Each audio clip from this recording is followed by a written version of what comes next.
Alright, so this is my review for the Punisher Omnibus, which is written by Rick Remender, with art by quite a few artists, actually. This is the entire collection of the 2 to 2.5 year run that Remender did on the Punisher,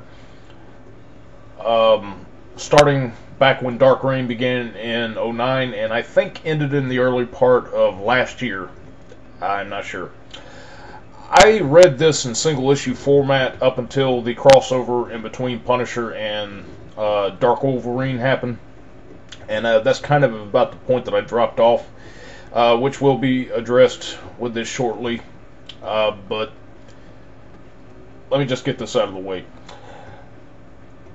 I'm a big fan of Remender, and just being so enthralled with his X-Force series, I wanted to go back and kind of re-immerse myself in him. I like what he did with Venom to an extent, and there's kind of a point that I'm going to bring up when I do his do a review on his run of Venom. But I haven't read his Fear Agent stuff either. But like, his Punisher is outstanding, especially upon a second read. Marvel has within the last few years especially had a thing about going back and revisiting a lot of the most nostalgic moments or stories when it comes to their characters. And Remender is also one of these that does that, but he does it well. And this is one of the things I like about him.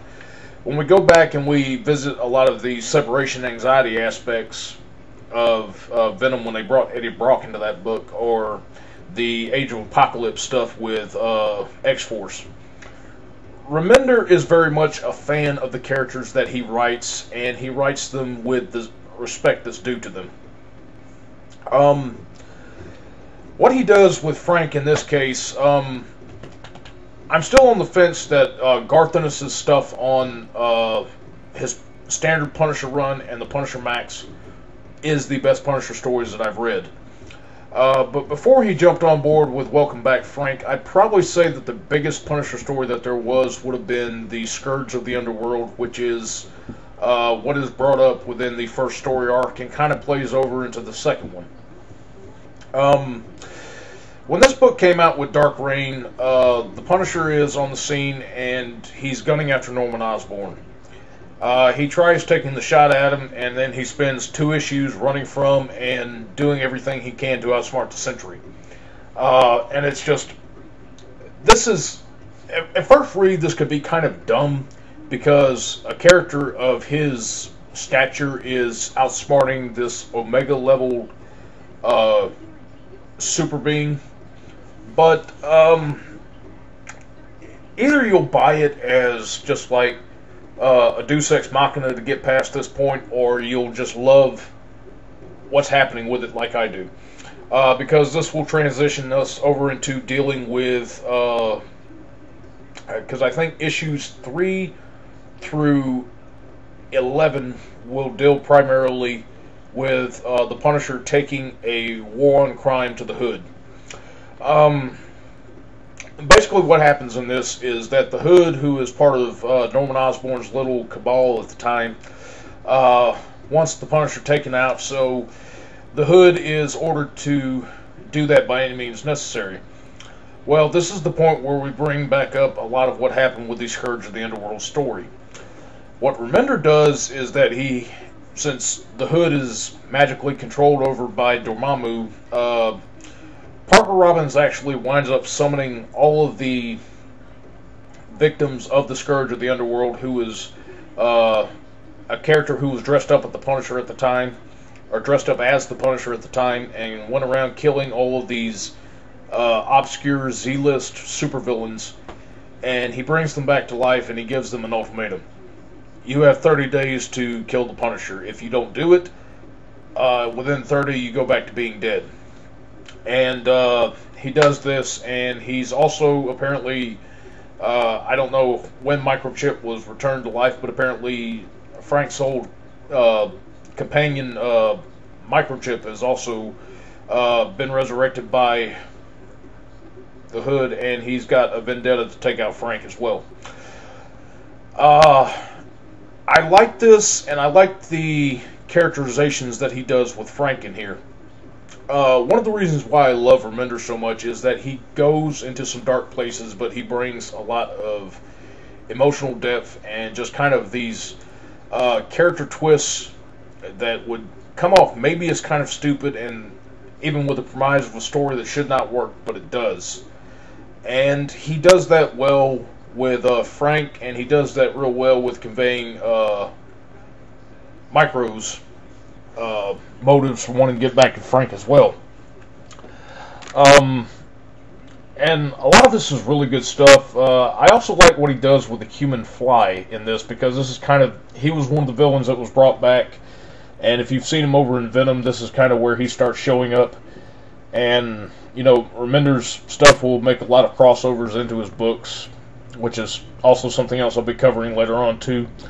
But he's got a really good handle on the human fly as a character, and gives him a good amount of depth as well. I think really the penultimate of the clash with the Hood is going to be issue 10.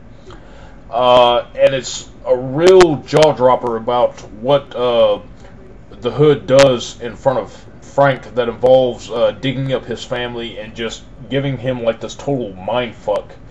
And like, if you think that's bad, just watch what happens when the Punisher goes and retaliates against this. It's friggin' crazy, and I mean, like, I'm on the edge of my seat with it, but I love it at the same time. It's top-notch stuff. Besides the crossover with Dokken, which I dread, the thing which will be brought up by most people as probably being the most hated outside of that crossover is the Frankencastle story.